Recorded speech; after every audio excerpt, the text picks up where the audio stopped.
so excited to have you here today. We're going to go ahead and get started with our lesson. Today we're going to talk about Newton, a man who was a famous scientist clear back a long time ago. But Newton had some pretty incredible discoveries, and today we're going to talk about a couple of those. So we have a couple of objectives that we're going to talk about so that you know where we're going with our lesson today. So the first one is that we are going to make it or teach you so that each of you is able to identify Newton's first law. So that's our first objective. Our second objective is that each of you as students will be able to identify and explain the forces that act or that affect how objects move. So we'll get to that a little bit later, but just so you have a heads up, that's kind of what we're going to expect today. So let's go ahead and get started. We're going to start with a story. So once upon a time, there was a man named Sir Isaac Newton. And Newton was a famous scientist. He did a lot of research. He was always looking and making observations and thinking, and he even wrote a bunch of books that just really transformed scientific understanding at the time. And really, we still use those laws today, so it's really applicable to what we have. So, one day, Newton was out walking around, and he was walking through his apple orchard, and he decided he was really tired. So he laid down under an apple tree and decided to take a nap. Well, just as he was dozing off, he all of a sudden woke up because an apple fell right on his face, woke him up. I don't know about you, but I'd probably be a little bit upset at that. But Newton actually wasn't. It made him start to think and think about why the apple fell and what caused it to fall and what forces make the apple fall on him instead of like floating off into space. So this is one thing that I think is really powerful about science and about the world around us, is that science is everywhere. And if you have eyes to see, you can learn so much about the world around you just by looking, just by observing, and making note of those observations and thinking through it and making sense of what happened and why it happened and how those laws make our lives easier or better and how we can apply them to make our lives easier and better. So Newton, he was a thinker and he was an observer. And when this apple fell on his face and woke him up from his nap, it made him really think about objects and how they move and why they move. So that is kind of where we started with this. This story about Newton and the apple falling on him is one thing that led to the discovery of the law of gravity. So gravity is a force that acts on objects and makes it do things. It's one thing that holds us to the ground. It makes things fall when they don't have something pushing up on them, but we'll get to that a little bit later. So it's one of the forces that we'll be discussing today. It's just something that you're a little bit more familiar with to kind of start out with. So Newton's first law, it says that an object at rest stays at rest. So an object at rest is going to stay at rest. Then we have an object in motion is going to stay in motion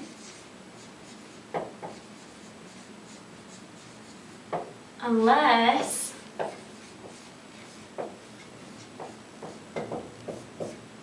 it is acted on by an outside force.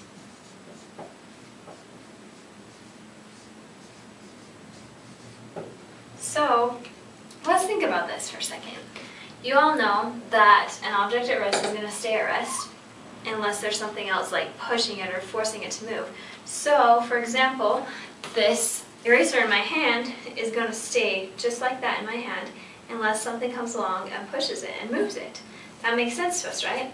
But let's think about if I threw this eraser, is it just going to keep flying and going on forever and ever?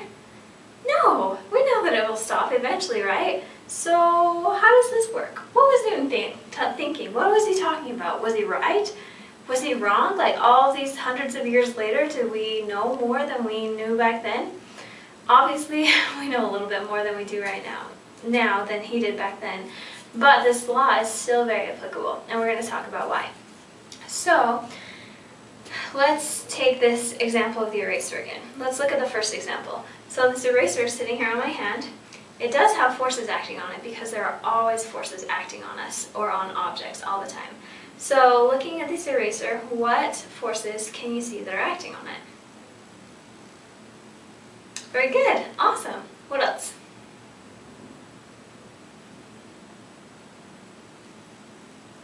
Yeah. Okay, very good, very good. So, just like she said, we have gravity that's pulling down on this, but what's holding it up? What's holding it up? Why isn't it just falling to the floor? My hand, very good, very good. So my hand is holding up this object, and gravity is pushing up on it, but those forces are pushing with the same amount of push. So, here's my hand, right? No. Ooh, there's my hand. The eraser's sitting right on it right here. And gravity is pulling down on it. But my hand right here is pushing up on it. Now, the length of these arrows is the same, which means that the force that gravity is pulling down on this eraser when I'm holding it on my hand is the same amount that my hand is pushing up on it. So what happens when we have the same force on top and the same force on bottom? They cancel out. So even though there are forces acting on it, the object still stays at rest because those forces are balanced, the forces are equal. So let's care about that one. Let's talk about, I have this eraser in my hand now, and gravity's pulling down on it, my hand's pushing up on it, so the forces are balanced. But what happens if I remove my hand and let it go? Wow, it falls, okay? So it fell because the forces are not balanced anymore. I removed my hand that was pushing up on it. So gravity had a greater force and it pulled it down until it hit the floor, where the floor was able to push back up on it. So that kind of illustrates our first one, that it's going to stay at rest because the forces are balanced. But it also helps us to understand a little bit more about how an object in motion is going to stay in motion. So this eraser is just going to keep falling through the air until it meets another place, another surface or something to stop it and to push back up on it.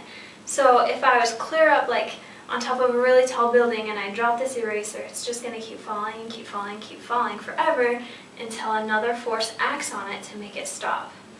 So we have to think a little bit outside the box because we've talked mostly just about gravity today and how gravity acts on things because that's something that we're familiar with. However, there are a lot more forces than we can even think about. So let's move on. Let's do another example.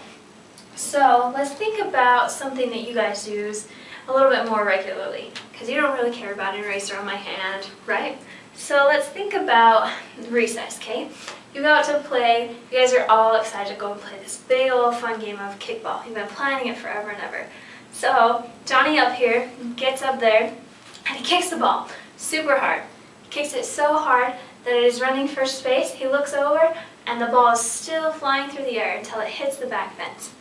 So let's think about this. We're going to talk about the ball as it's flying through the air before it hits the fence after Johnny's kicked it. So Johnny's right here. Oh, let's get a different marker. Johnny's right here. He's on first base. He kicked the ball. Ball's clear over here. It's flying through the air. Whoosh. Awesome. Then we have a fence back here. Perfect. So right now, the ball is flying through the air. What forces are acting on it? Ready, go. Okay, good. Good. So Mary was talking about how the force that Johnny used to kick it with his foot, so Johnny did a force on it. So it's coming this way because Johnny kicked it. We'll erase that one. So the kick from Johnny. Perfect. What else? Joe, what else is acting on it? Gravity? Very good. So which way is gravity going to push it or pull it? Gravity's going to pull it down. Very good.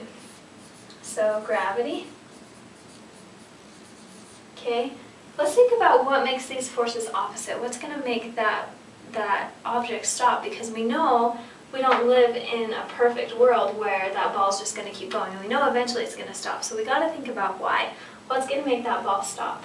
So what's going to make it go the opposite way? What's pushing it against this way?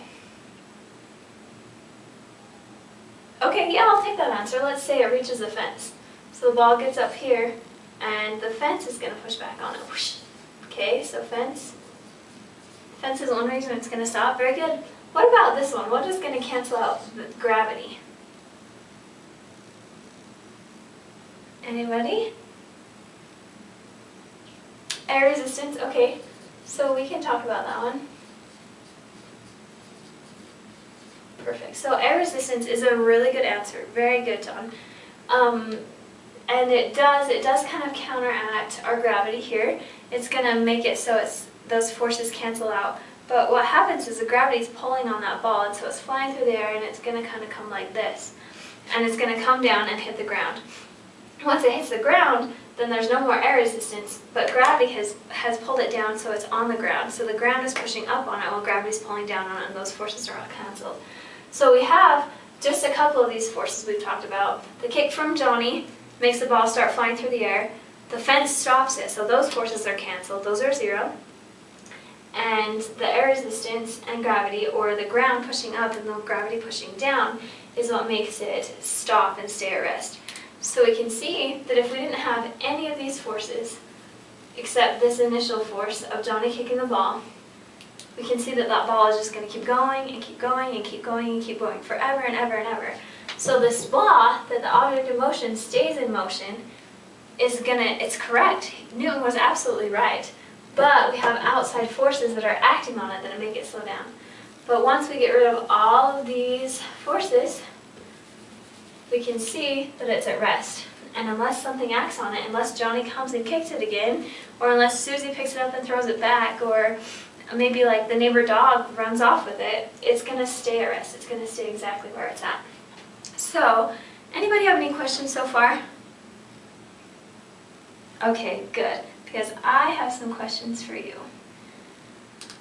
We are going to talk about, so the question I have is, if there are always forces acting on us, so standing right here right now, I have several forces acting on me. Just like we talked about this ball, there's always forces pulling or pushing on us. So if there's forces always acting on me, why am I not like moving all the time? What's different? Why is that something that is not always happening? So I want you to talk, get in groups with the people on your tables, and just talk about it. You have like 30 seconds to talk about it. I'm going to come around and just kind of listen. And once you talk about it and come up with an answer, then we're going to bring it back as a class. Okay? So ready, set, go.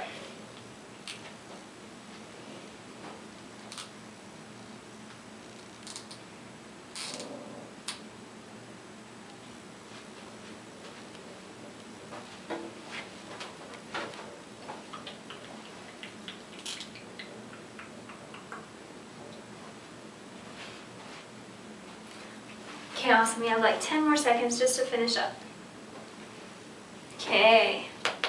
Sweet. So let's talk about some of your answers. What do you see? Let's go with the group in the back.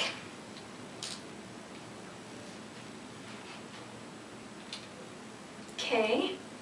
Awesome. So you're saying that if we're just standing here, if we're moving, then if we're not moving, we're just standing here, then all of those forces are equal. Good, good, good, good. So what part of this law illustrates that principle that this group just shared with us? Awesome, you guys got it. Got the first part. So this is the first part, this is the second part. So the object at rest, if I'm just standing here, if I'm not moving, then I'm going to stay at rest. Because all of those forces that are acting on me, pushing up or pulling down or left or right or over or up or down, any way that those are pulling on me, I'm at rest. And I'm going to stay at rest because those forces are balanced. But if I'm moving, if I'm walking along, right, then there's some forces that are, the one force is pulling on me greater so that I'm able to move. And I'm going to keep moving, just like Johnny's ball, I'm going to keep moving until those forces balance out, until those forces are equal. So this is a little bit about Newton's first law. I want you to talk in your group, and let's see, we have groups of 4, so actually just partner up.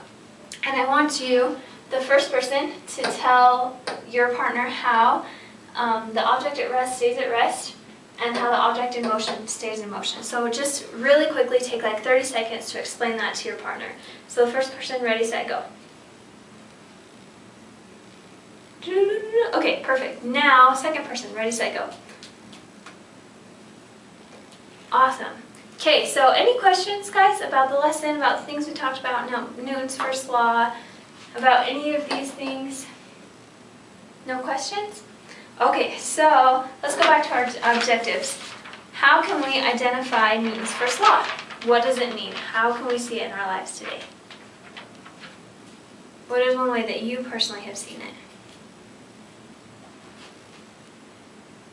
Okay, awesome, very, very good. How about the second objective? How are we able to identify and explain the forces that act on objects or help make those objects move? Very good. We can move if the objects or if the forces are not balanced, right? Very, very good. You guys did awesome today. Thanks so much. For your homework, I want you to read chapter 3, just the first section, and answer those questions at the bottom for review. And we will see you guys tomorrow. Thank you, guys. Have a great day.